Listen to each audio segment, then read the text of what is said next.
Good morning everyone, कैसे हैं आप सब। Welcome back to my channel. सुबह के बजे हैं 7। ये देखिए 7 बज गए हैं और नहा के आई हूँ। आज दिन है थर्सडे और मेरा है व्रत और पूजा करने जाना है। अब मैं पूजा करूँगी, एक बार कपड़े चेंज करूँगी और उसके बाद पूजा करके सारा काम ख़त्म हो गया है। झाड़ू पोछा किचन समेटनी, बर्तन वर्तन तो साफ़ कर दिए थे मैंने किचन के। बस ये है कि समेटनी, ये बर्तन रखने रह गए हैं।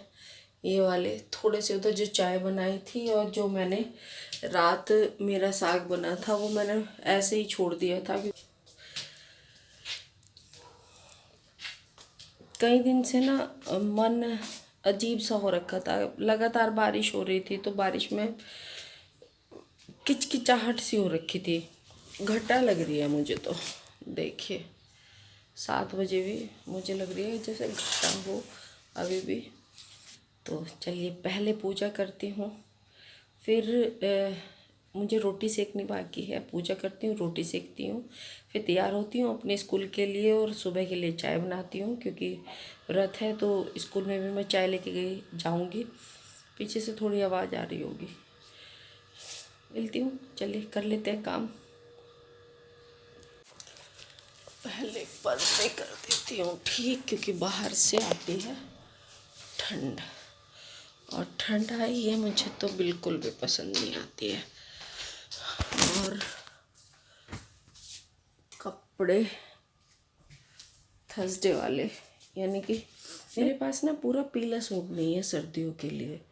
व्रत रखती हूँ तो बस यही थोड़ा सा ये वाला है, इसमें हल्का सा पीला कलर है तो बस यही पहन लेती हूँ। और गर्मियों में तो है मेरे पास में कई सारे ठंडे सूट हैं, येलो 2-3 है मेरे पास में तो चल जाता है। तो चलिए कपड़े चेंज कर लेती हूँ पहले और पूजा कर लेती हूँ। तैयार हो गई। 8 बज के हो गई है 15 मिनट और मुझे जाना है 8:25 पे। देखे क्या क्या है। अमरूद है, दवाइयाँ हैं, चाय है मेरी और मूंगफली। मूंगफली इनमें से कुछ लेके जाऊंगी स्कूल में, चाय लेके जाऊंगी और कुछ नहीं। चाय तो खैर मेरी फेवरेट है, वो तो बनती है स्कूल में जाने के लिए। तो चलिए फटाफट से अब चाय पी लेती हूँ और निकलती हूँ, दवाई लेके मिलती हूँ आपसे। सुबह पूजा वगैरह करके मैं स्कूल चली गई थी और ये है छोटा सा एक क्लिप मैंने ऐड की है ये स्कूल से लौटते समय, और मैं आप लोगों को दिखा रही थी कि कभी कभी जो जीवन होता है इस तरह की परिस्थितियों में वो रुक सा जाता है, ठहर सा जाता है। और हमारे साथ भी कुछ ऐसा ही हुआ। मैं आप लोगों को दिखा रही थी पीछे की साइड ये जाम क्यों लगा था, क्योंकि एक साइड की रोड बनने लग रही है और जहाँ 3 किलोमीटर का सफ़र यानी कि 10 से 15 मिनट में सफ़र होता है वो लगभग हमारा हो गया था 1 से सवा घंटे के बीच का। तो यहाँ हमारा जीवन ठहर जाता है और जहाँ हम रुके होते हैं और बस वहीं हमें रुकना पड़ जाता है। धीरे धीरे सरकते चलते हैं। बहुत बाहर निकल मेरे 5 हम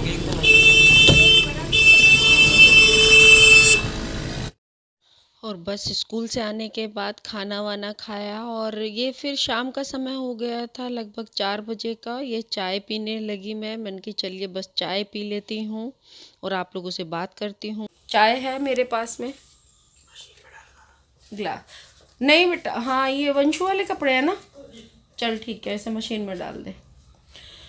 तो वंशु जैसे गांव में गई है तो उसके कपड़े, वो उसके गेट के पीछे बहुत सारे कपड़े होते हैं ना हमारे गेट के पीछे जो हम खुटियाँ लगवा लेते हैं उनमें, तो वही वाले कपड़े थे। चाय पी लेती हूँ फिर करते हैं काम। और आज मैंने सोचा कि आप लोगों को वो सारे कपड़े दिखाई देती हूँ जो शादी ब्याह कोथली वगैरह से, यानी जो भी मुझे अब तक का मिला था। मैंने आप लोगों को कुछ नहीं दिखाया था, फिर भी सारा नहीं दिखा पाऊंगी, कुछ एक ही थोड़ा बहुत पार्ट मैं आप लोगों को दिखाती हूँ। एक तो ये है कुर्ती का कपड़ा, एक ये है, 2 ये ग्लेस कॉटन है और ये कॉटन में है। ये सिल्क टाइप सा है जो आजकल चल नहीं रहा है, वो वाला कपड़ा है। और तो बहुत सारी चीज़ें दी थी, लेकिन जो सामने आया बस मैंने सोचा मैंने कि चलो ये दिखा देती हूँ। 2 ये है, तीसरा ये वाला है, ये प्योर कॉटन है, बिल्कुल कॉटन। ये भी कुर्ती का कपड़ा है। एक कुर्ती का कपड़ा ये है, ये भी प्योर कॉटन है। ये मैंने बल्कि धुल लिया है। मुझे लग रहा था ये ज़्यादा सिंक ना हो जाए, सुकड़ ना जाए ये धुलने के बाद, इसलिए मैंने इसको धो भी दिया। और एक ये है कॉटन की साड़ी, बहुत लाइट वेट है, बहुत ही लाइट वेट है। एक ये कॉटन की साड़ी है, एक ये दी थी उसने मुझे, और 2-3 स्टॉल दिए थे उसने मुझे, कई सारी चीज़ें दी थी। मैं क्यों इतने दिनों बाद दिखा रही हूँ, आप सोच भी रहे होंगे। एक्चुअली क्या है कि स्कूल, पढ़ाई, फिर घर का काम, फिर क्या कहते हैं, मेरी तबीयत कुछ दिनों से ठीक नहीं चल रही थी। आपको लग रहा है कि हाँ मैं ठीक ठाक हूँ, लेकिन नहीं, मेरी तबीयत ठीक नहीं चल रही थी, इसलिए मैं प्रॉपर काम नहीं कर पा रही थी। अब थोड़ा सा बेटर फील कर रही हूँ पहले से। एक ये वाला सूट है, ये मुझे भाभी ने दिया था। ये भैया दूज पे ये था। एक सोइट की पैंट शर्ट थी, और जो होता है भाजी वाजी वो होता है, और एक और चीज़ थी, ये भी कॉटन है, इसके ऊपर शिफॉन का दुपट्टा है, ये वाला, ये जयपुरी प्रिंट वाला। सबको पता है मैं पहनती भी कॉटन ही हूँ, मैं नहीं पहन सकती, मुझे थोड़ी सी एलर्जी की शिकायत है। था मतलब ये वंशु को दिया था। एक वंशु का ये है, और एक ये वंशु की जीन्स है, इसका टॉप उसने निकाल लिया है, दिखाती हूँ खोल के आपको। ये वाली जीन्स थी उनके, तो खैर मैं कपड़े सारे नहीं दिखा सकती, क्योंकि बहुत सारे कपड़े वहीं पे शादी में भी पहन लिए थे जो उन्होंने दिए थे, तो बहुत सारी चीज़ें थी उनकी। तो दीदी ने जो दिया था वो वाला मैं आपको नहीं दिखा रही हूँ, वो दिखा रही हूँ जो बेटी की शादी हुई थी, तो हमारे यहाँ ना बेटी के यहाँ से कपड़ा आता है छोटी बहनों का, तो वो वाले जो वहाँ से कपड़े आए हैं। ये भी सूट है, ये भी अच्छा है, इस तरह का पैटर्न है, कॉटन का है ये भी। और एक ये सूट है, ये मुझे दिया था दीदी ने, ये मेरे लिए था। ये दोनों पीसेस जो हैं पैंट शर्ट के, ये सोहित की बहन लेकर के आई थी, यानी कि बहन की ससुराल से आए हैं, प्राची की ससुराल से। और ये दीदी ने इस सूट के साथ में दिया था, खाली सूट नहीं देते ना अकेला, इसीलिए। वैसे तो सोहित के उन्होंने वैसे भी बनवाए हैं, वंशिका के भी बनवाए हैं, सबके उनके अपने कपड़े बनवाए हैं। जो वंशु ने शादी में पहना था शरारा, वो उन्होंने बनवाया है, शरारा सूट। तो ये सारी चीज़ें उन्होंने दी थी। देखो इतना सारा ये कपड़ा जो था ये रखा हुआ था। हाँ एक ये जोड़ा, सोहित वहाँ पे गया था जब मैं पूनम के पास वहाँ पे गई, तो उनके यहाँ पूरा जोड़ा चलता है। देखो क्या क्या, पैंट भी है, शर्ट भी है, बनियान भी है और टावल भी है, ये उनके यहाँ सारा पूरा जोड़ा चलता है। ये ज़रूर देते हैं। जो छोटे वाली सिस्टर है, तो सुहित गया था तो ये उसकी सास ने दिया था। और क्या, बहुत सारा कुछ दिया है सबने। मुजफ्फरनगर से भी बहुत सारा कुछ मिला है। और जो क्या कहते हैं सिस्टर थी, उसने भी बहुत सारा दिया था बच्चों को। उन्होंने भी, बस सर्दी है तो अब ऑब्वियसली बात है, सर्दी के कपड़े उन्होंने ज़्यादा दिए थे अब की बार जब मैं गई थी। तो ये सारी चीज़ें उन्होंने दी थी। तो चलिए इनको सबको मैं रख लेती हूँ, लगा लेती हूँ। कैसा लगा आपको ये मेरा व्लॉग, बताइएगा ज़रूर। कहती तो मैं रोज़ हूँ कि बताइएगा, लेकिन आप बताते ही नहीं हैं। चलिए कोई बात नहीं है, धीरे धीरे आप लोग भी मेरी तरह, जैसे मैंने आप लोगों के साथ बात करना सीख लिया है, मुझे लगता है जैसे आप मेरे आमने सामने बैठे हैं, उसी तरीके से आपको भी लगेगा कि हाँ मैं भी आपकी बातें सुन रही हूँ, आप लोग भी मुझसे भी बातें करेंगे जैसे सबसे करते हैं आप लोग। मावा निकाल रही हूँ, साथ में रोटी भी सेक रही हूँ। और जब तक मैंने रोटी सेकी तब तक मेरा मावा आधे से ज़्यादा निकल गया। ये 3 किलो दूध था, 3 किलो नहीं 3 लीटर। असलियत में वो किलो के कहने की आदत बनी रहती है ना, तो 3 लीटर ये दूध था और इसमें यह आधा निकल गया। जब तक मेरी रोटी सीखी, क्योंकि आज मेरा फास्ट है, अभी बजे हैं 5:30 और चाय बनाई, आटा बनाया, तब तक मेरा खोया आधे से ज़्यादा दूध कढ़ चुका है। और बस अभी जब मैं जाऊंगी तो पूजा करने, तो सिम आंच कर दूंगी, गाय की रोटी निकाल दी है और बस पूजा करनी बाकी है। उसके बाद मैं खाना खाऊंगी। क्यों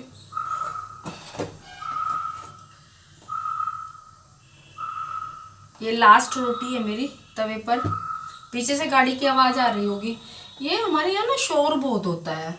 अब जब 8-9 घर एक जगह रहते हैं, एक जगह मिल करके, तो थोड़ा सा शोर आता ही है। फ्लैट्स वैसे तो अलग अलग है, सेपरेट है, लेकिन फिर भी पता नहीं क्यों शोर आता ही है हमारे यहाँ पे। एक तो बच्चे हैं, अब बच्चों को थोड़ा ना ये कह सकते हैं बेटा थोड़ा धीरे बोल लो या धीरे खेल लो। और यही समय तो मेरा आप लोगों से बात करने का, वीडियो बनाने का होता है, और यही समय बच्चों के खेलने का होता है, या कोई बाहर से ड्यूटी करके आ रहा है उसका होता है। तो इन सब चीज़ों के साथ साथ ना मेरे व्लॉग्स पे की आवाज़ में फ़र्क पड़ता है पीछे से, तो आप प्लीज़ इग्नोर कर दीजिए। क्योंकि दोपहर को मैं व्लॉग नहीं बना सकती, कभी कभी व्लॉग आएगा, जैसे संडे है या छुट्टी है तभी व्लॉग आएगा दोपहर का, तभी आप लोगों के साथ में पूरी तरीके से मैं ढंग से बात कर पाऊंगी बिना आवाज़ के। अभी दूध निकल जाता आप लोगों के साथ बात करने में, और इधर मैं अपनी जो लास्ट मेरी रोटी थी वो चौपड़ रही थी। मेरी रोटी तैयार है और मेरा खोया भी लगभग निकल चुका है। मुश्किल से 15 मिनट की बात रह रही है। तो चलिए कर लेते हैं पूजा और खाना खा लेती हूँ। खाने में तो मीठा ही खाऊंगी, आज मैंने कुछ खास नहीं बनाया, खोया निकल जाएगा। खोए के साथ बूरा और रोटी बनाई है मैंने, बेसन वाली यानी मिस्सी रोटी बनाई है, जो आटा अलग से पिसवा रखा है, और दूध। बस ये 3 चीज़ें जाएगी। आज हलवा वगैरह मैंने नहीं बनाया, बस आज यही तीनों जाएंगे। नहीं तो मैं थर्सडे को हलवा बना लेती हूँ।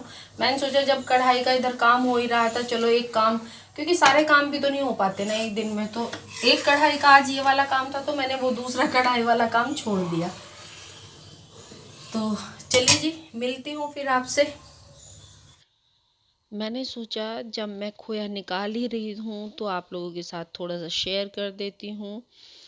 क्या है कि जो हम बाज़ार से खोया लेकर के आते हैं उसमें पता नहीं कैसी मिलावट होती है, क्या होती है। फिर हम तो गांव से बिलोंग करते हैं, तो हमें खोया निकालना खुद से ही पसंद है। इसलिए मैं अपना जो खोया होता है, जब भी मुझे ज़रूरत होती है, मैं तभी अपना खोया खुद से निकालती हूँ। दूध ले आती हूँ एक्स्ट्रा और बस उसी से घर से बनाती हूँ खोया। मेरा जो दूध था वो आधे से ज़्यादा कढ़ चुका था, लगभग 1-1.25 लीटर दूध यहाँ पे बचा हुआ था। और ये ही स्टेज ऐसी होती है जहाँ पे थोड़ा सा सतर्क होना पड़ता है, या तो अगर आप इसे छोड़ देंगे तो ये निकल जाएगा और नीचे लग जाता है। चारों तरफ से घुमा घुमा करके आस-पास से अच्छी तरीके से चला करके ये निकालना पड़ता है। और ये स्टेज ऐसी है अभी जो आप देख रहे हैं बुलबुले आ रहे हैं, कि खोया निकलने की बिल्कुल लास्ट स्टेज पे है और इसे लगातार चलाना है, नहीं तो जल जाएगा, छींटे पड़नी शुरू हो जाती है। ये निशानी होती है खोए की कि चारों तरफ छींटे पड़नी शुरू हो जाती है, और जब ये छींटे बंद हो जाती है, देखिए कितनी कम हो गई हैं, तो ये खोया तैयार होने की स्टेज पे है। और बस मैं इसको ऐसा ही रखूँगी, क्योंकि मुझे लड्डू के लिए खोया चाहिएगा। लड्डू के लिए खोया थोड़ा पतला होता है। और ये आप देखिए कि कितने छींटे थे, मैं इतना पतला रखा है मैंने खोया, ये छींटे बंद हो गए थे। और मेरा खोया तैयार है, इसे मैं एक बर्तन में निकाल लूँगी और आपको दिखा रही थी कि देखिए कितने स्लेब पर छींटे पड़े हुए हैं चारों तरफ, इनसे जलने का डर रहता है, ध्यान से करना पड़ता है। और मैं लेट गई थी, मैं बस सोने के लिए तैयारी है। पूरा व्लॉग आप लोगों के साथ बात करते हुए बीत गया, पता ही नहीं चला। वैसे बहुत सारे अभी भी ऐसे दर्शक होंगे मेरे जो मुझे देख रहे हैं और उन्होंने मेरे चैनल को सब्सक्राइब नहीं किया, तो प्लीज़ मेरे चैनल को सब्सक्राइब कीजिए, लाइक कीजिए, शेयर कीजिए। और करती हूँ इस वीडियो का एंड, फिर मिलूँगी आपसे एक नई वीडियो के साथ। तब तक का बने रहिए मेरे चैनल पर। स्वस्थ रहिए, मस्त रहिए और खुश रहिए। Bye bye.